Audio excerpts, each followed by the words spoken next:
Tentunya tidak akan ada lagi satupun pemimpin mereka yang sudi bernegosiasi dengan kita. Jadi 4 putra Pangeran Diponegoro ini dibuang ke Pulau Ambon.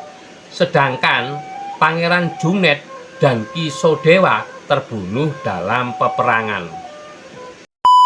Setiap pemimpin yang kalah perang itu selalu diasingkan, seperti halnya Napoleon Bonaparte.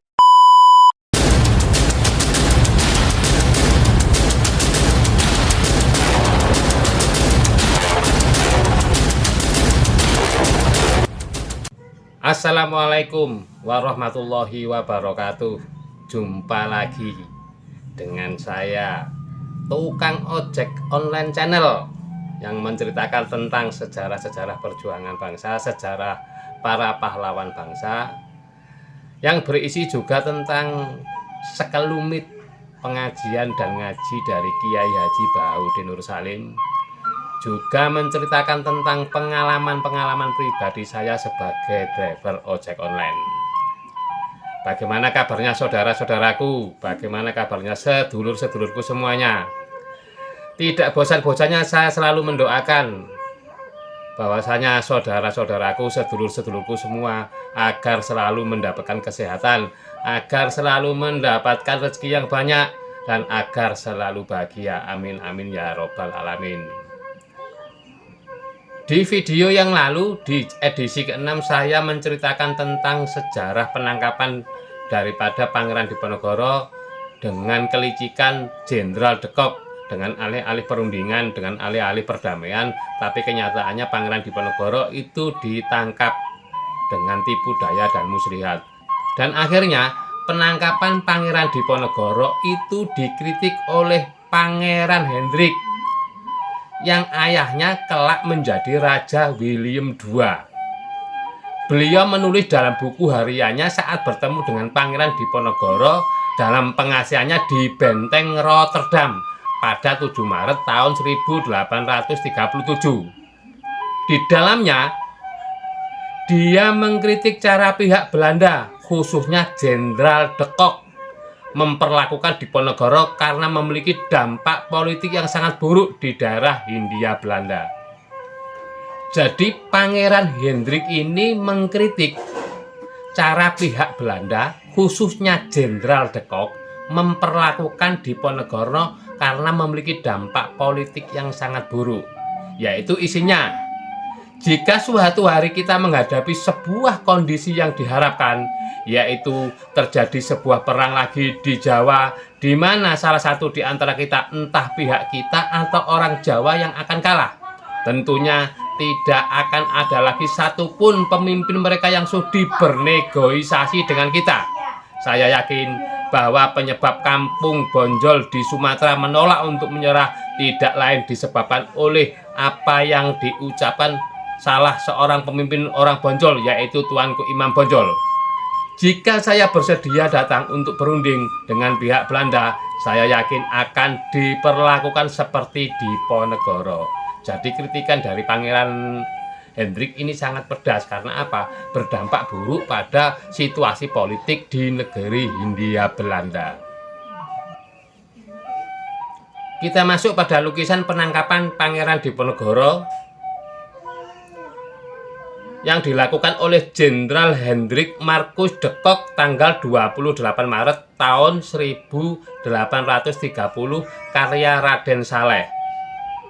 Peristiwa pada tanggal 20 Maret tahun 1830 ditafsirkan berbeda antara pelukis Indonesia yang tinggal di Eropa Raden Saleh Syarif Bustaman dengan pelukis Belanda Nicolaas Planeman tahun 1809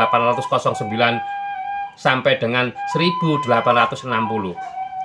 Raden Saleh menggambarkan peristiwa tanggal 28 Maret tahun 1830 sebagai penangkapan Diponegoro, sedangkan Pienaman melukisnya sebagai penyerahan Diponegoro. Jadi antara dua lukisan ini saling bertentangan.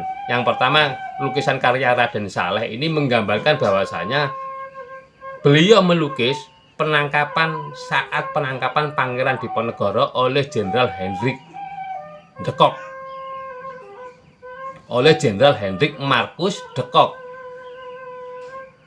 Sedangkan Nicholas Pieneman ini melukis seakan-akan penyerahan Pangeran Diponegoro kepada Jenderal Hendrik Marcus de Cock. Nah, ini selalu ada perbedaan dari dua sisi yang berbeda. Lukisan penangkapan Diponegoro dibuat oleh Raden Saleh ketika berada di Eropa pada tahun 1856. Dari sketsa terlebih dahulu dan lukisan cat minyaknya baru selesai setahun kemudian pada 12 Maret tahun 1857. Raden Saleh menunjukkan lukisan tersebut kepada temannya di Jerman bernama Duke Ernest II dengan judul Historisches Tabliau der Gevangenen des Javanischen Häuptlings Diponegoro, yang artinya lukisan bersejarah tentang penangkapan seorang pemimpin Jawa Diponegoro. Raden Saleh kemudian memberikan lukisan sebagai hadiah kepada Raja Belanda William III. Raden Saleh melukis peristiwa tersebut dari sisi kiri gedung, sehingga bendera Belanda yang dilukiskan oleh Pieneman tidak terlihat. Selain itu, Raden Saleh menggambarkan sosok Pangeran Diponegoro ketika ditangkap menggunakan sorban hijau, berdiri dengan kepala tegak mendongak, tegas menahan amarah, menunjukkan perlawanan dan tegar, meskipun para pengikutnya terlihat sedih dan duka cita yang mendalam. Jadi lukisan Raden Saleh ini diambil dari sisi gedung sehingga bendera Belanda ini nampak. Berbeda dengan lukisan Pieneman yang tidak terlihat benderanya. Dan Raden Saleh ini menggambarkan sosok Pangeran Diponegoro ketika ditangkap menggunakan sorban hijau. Dia berdiri tegak tegar seakan-akan penuh dengan perlawanan. Sedangkan para pengikutnya ini menunduk sedih dan duka cita yang mendalam. Sedangkan lukisan karya Nicholas Pieneman menunjukkan ilustrasi gedung di sisi kanan dengan bendera Belanda terlihat jelas. Sosok Pangeran Diponegoro dalam lukisan terlihat lesu dan pasrah, meskipun menggambarkan tidak menunduk. Sementara itu, sosok Jenderal de Cock dilukiskan lebih tinggi, tegas, garang, dan berwibawa. Sosok pangeran dalam lukisan juga digambarkan terkesan mengikuti perintah de Cock dengan latar belakang tangisan para pengikutnya. Selain itu, posisi anak tangga tempat berdiri sang pangeran berada di bawah de Cock yang menyiratkan posisi perbedaan derajat di antara mereka dan posisi tawanan dan penguasa. Ya, karya dua seniman ini menunjukkan dengan latar belakang yang sangat berbeda. Kalau di lukisan Pieneman ini, Nicholas Pieneman ini menunjukkan bahwasanya Pangeran Diponegoro ini terlihat pasrah dan lesu, meskipun tergambarkan tidak menunduk. Sementara Jenderal de Cock dilukiskan lebih tinggi, tegas, garang, dan berwibawa. Kita masuk pada sesi berikutnya, yaitu keberlanjutan perang. Perang melawan penjajah lalu dilanjutkan oleh para putra Pangeran Diponegoro, yakni Ki Sodewa atau Bagus Singlon Diponegrat, Diponegoro Anom, dan Pangeran Juned yang terus-menerus melakukan perlawanan. Walaupun harus berakhir tragis, 4 putra Pangeran Diponegoro dibuang ke Ambon, sedangkan Pangeran Juned dan Ki Sodewa terbunuh dalam peperangan. Jadi setelah Pangeran Diponegoro ditangkap dan diasingkan, maka anak-anak beliau diantaranya yaitu Ki Sodewa atau Bagus Singlon Diponegrat, Diponegoro Anom, dan Pangeran Juned ini terus-menerus melakukan perlawanan, tapi mereka semua bernasib tragis. 4 putra Pangeran Diponegoro ini dibuang ke daerah atau di Pulau Ambon Jadi 4 putra Pangeran Diponegoro ini dibuang ke Pulau Ambon. Sedangkan Pangeran Jungnet dan Ki Sodewa terbunuh dalam peperangan. Selama perang, kerugian pihak Belanda tidak kurang dari 15.000 tentara, terdiri atas 8.000 tentara Belanda dan 7.000 tentara pribumi, serta kerugian materi sebesar 25 juta gulden. Jadi dalam peperangan Diponegoro ini pihak penjajah Hindia Belanda tidak kurang dari 15.000 tentara. Jadi 15.000 tentara pihak penjajah Hindia Belanda ini gugur dalam pertempuran. Di antaranya terdiri dari 8.000 tentara Belanda dan 7.000 tentara pribumi. Jadi 15.000 tadi itu diantaranya adalah 8.000 tentara Hindia Belanda, murni dari Hindia Belanda, sedangkan yang 7.000 adalah tentara pribumi atau Londo Blangkonan. Dan juga kerugian materi sebesar 25 juta gulden. Nggak tahu sekarang kalau gulden ini dikurskan di posisi sekarang itu berapa triliun, karena di sini tidak disebutkan konversinya berapa. Berakhirnya Perang Jawa juga merupakan akhir perlawanan bangsawan Jawa. Perang Jawa ini banyak memakan korban. Di pemerintah Hindia Belanda sebanyak 8.000 serdadu berkebangsaan Eropa, 7.000 pribumi, dan 200.000 orang Jawa. Dampaknya setelah perang jumlah penduduk Yogyakarta menyusut separuhnya. Bagi sebagian kalangan di Kesultanan Ngayogyakarta, Pangeran Diponegoro dianggap pemberontak, sehingga konon anak cucunya tidak diperbolehkan lagi masuk ke keraton. Namun Sri Sultan Hamengkubuwono IX memberi amnesti bagi keturunan Diponegoro dengan mempertimbangkan semangat kebangsaan yang dimiliki Diponegoro kala itu. Kini anak cucu Diponegoro dapat bebas masuk keraton, terutama untuk mengurus silsilah bagi mereka tanpa rasa takut dan diusir. Sebagian kalangan di Kesultanan Ngayogyakarta ini menganggap Pangeran Diponegoro adalah sebagai pemberontak. Dan konon katanya juga anak cucunya tidak diperbolehkan lagi keluar masuk keraton. Namun Sri Sultan Hamengkubuwono IX memberikan sebuah amnesti, bahwasanya keturunan Pangeran Diponegoro dipersilakan keluar masuk untuk mengurus silsilah dan lain sebagainya. Kita masuk pada sesi akhir hayat Pangeran Diponegoro. Ketika ditangkap dan akan diasingkan ke Manado dengan menggunakan kapal Pollux, kondisi Pangeran Diponegoro sudah dalam keadaan lemah, muntah-muntah akibat mabuk laut dan terkena malaria. Di atas kapal, Letnan Knorle yang merupakan ajudan dari Gubernur Jenderal Van de Bos atau arsitek tanam paksa mengawal pengasingan Diponegoro. Seringkali mereka berdua terlibat dalam percakapan, dan salah satunya percakapannya adalah ketika Diponegoro mempertanyakan kepada Knorle apakah sudah menjadi kebiasaan bangsa Eropa untuk mengasingkan pemimpin yang kalah perang ke sebuah pulau terpencil yang jauh dari sanak saudaranya.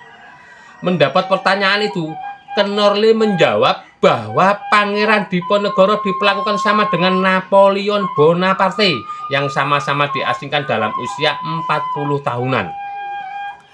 Knorle mengatakan pemerintah Hindia Belanda tidak ingin peristiwa Napoleon yang ditangkap dan diasingkan ke Pulau Elba berhasil kabur dan memimpin perang lagi, lalu berhasil dikalahkan sehingga dibuang ke pulau yang lebih terasing lagi, yakni Santa Helena hingga wafat. Saat di perjalanan pengasingan ke Manado dengan menggunakan kapal Pollux tadi, Pangeran Diponegoro ini selalu berbincang atau mempertanyakan kepada Knorle, apakah setiap pemimpin perang yang kalah perang ini selalu diasingkan, terpencil di sebuah pulau terpencil jauh dari sanak keluarganya. Dan Knorley menjawab bahwasanya setiap pemimpin yang kalah perang itu selalu diasingkan, seperti halnya Napoleon Bonaparte. Tapi Napoleon Bonaparte ini pada saat kalah perang, dia diasingkan dan berhasil kabur dan memimpin sebuah peperangan kembali. Tapi pada akhirnya Napoleon Bonaparte ini kalah juga dan akhirnya dibuang lebih jauh lagi di Santa Helena hingga wafat. Jadi memang kebiasaan Belanda ini selalu selalu mengasingkan pemimpin-pemimpin yang kalah perang di sebuah pulau terpencil yang jauh dari sanak keluarganya. Pangeran Diponegoro dan rombongannya, yakni istri dan 2 anaknya dan 23 pengikutnya, tiba di Manado pada 12 Juni tahun 1830. Awalnya Diponegoro akan ditempatkan di Tondano, tetapi Knorley diberitahu oleh Peter Mark, seorang residen setempat, bahwa Kiai Mojo beserta 62 pengikutnya baru saja tiba di Tondano dari Ambon, sehingga akhirnya Knorley memutuskan Diponegoro ditahan di benteng Manado untuk sementara waktu agar tidak ketemu dengan Kiai Mojo. Diponegoro berada di benteng Manado atau Fort New Amsterdam sejak Juni tahun 1830 hingga Juni tahun 1833. Setelah beberapa tahun di Manado, ia dipindahkan ke Makassar Juli tahun 1833, di mana ia ditahan di dalam Fort Rotterdam karena Belanda percaya bahwa senjata tidak cukup kuat untuk menampungnya. Terlepas dari status tahanannya, istrinya Ratna Ningsih dan beberapa pengikutnya menemaninya ke pengasingan, dan dia menerima pengunjung terkenal termasuk Pangeran Henry Belanda yang berusia 16 tahun pada tahun 1837. Diponegoro juga menyusun manuskrip tentang sejarah Jawa dan menulis autobiografinya Babat Diponegoro selama di pengasingannya. Di Manado ini benteng untuk menahan Pangeran Diponegoro ini, bentengnya bernama Fort New Amsterdam. Tapi setelah itu Pangeran Diponegoro dipindahkan lagi di daerah atau di Pulau Makassar di dalam benteng Fort Rotterdam karena Belanda percaya bahwa penjara tidak cukup kuat untuk menampungnya. Pada saat rombongan tahanan Pangeran Diponegoro beserta pengikutnya serta anak istrinya tiba di Manado, Knorley ini sebenarnya mau ditempatkan di Tondano, tetapi Knorley diberitahu oleh Peter Mark, seorang residen setempat, bahwa Kiai Mojo beserta 62 pengikutnya baru saja tiba di Tondano dari Ambon. Akhirnya Pangeran Diponegoro tidak jadi ke Tondano, tapi melainkan hanya di Manado di benteng Fort New Amsterdam. Tapi setelah beberapa tahun kemudian, Pangeran Diponegoro dipindahkan ke Makassar di dalam sebuah benteng yang bernama Fort Rotterdam. Dan di dalam pengasingannya di Makassar tadi, Pangeran Diponegoro dikunjungi dari pihak Belanda yang pada saat itu usianya masih 16 tahun, seperti yang saya ceritakan di atas tadi, dikunjungi oleh Pangeran Henry pada tahun 1837. Dan di dalam pengasingan tadi, Pangeran Diponegoro tidak diam. Beliau juga menulis sebuah manuskrip tentang sejarah Jawa dan menulis autobiografinya sendiri, yaitu Babat Diponegoro. Karena usia tua, kesehatan Pangeran Diponegoro menurun. Akhirnya Pangeran Diponegoro kemudian meninggal pada 8 Januari 1855 pukul 6.30 pagi. 7 hari kemudian, anak dan istrinya memutuskan untuk tetap tinggal di Makassar menurut Peter Carey, Gubernur Jenderal A.J. Douwe Van Twist mengeluarkan perintah rahasia bahwa keluarga Diponegoro tetap diperlakukan sebagai orang dalam pengasingan dan hanya diperbolehkan berada di Makassar. Tetapi mereka mendapatkan tunjangan 6.000 gulden yang dibayarkan melalui Keraton Yogyakarta. Pada tahun 1885, sang istri yakni Raden Ayu Retnoningsih meninggal dunia. Raden Ayu Retnoningsih dimakamkan di Kampung Jera. Kampung Jera atau Kampung Pemakaman berada di lokasi Kampung Melayu. Raden Ayu Retnoningsih dimakamkan di samping makam Pangeran Diponegoro.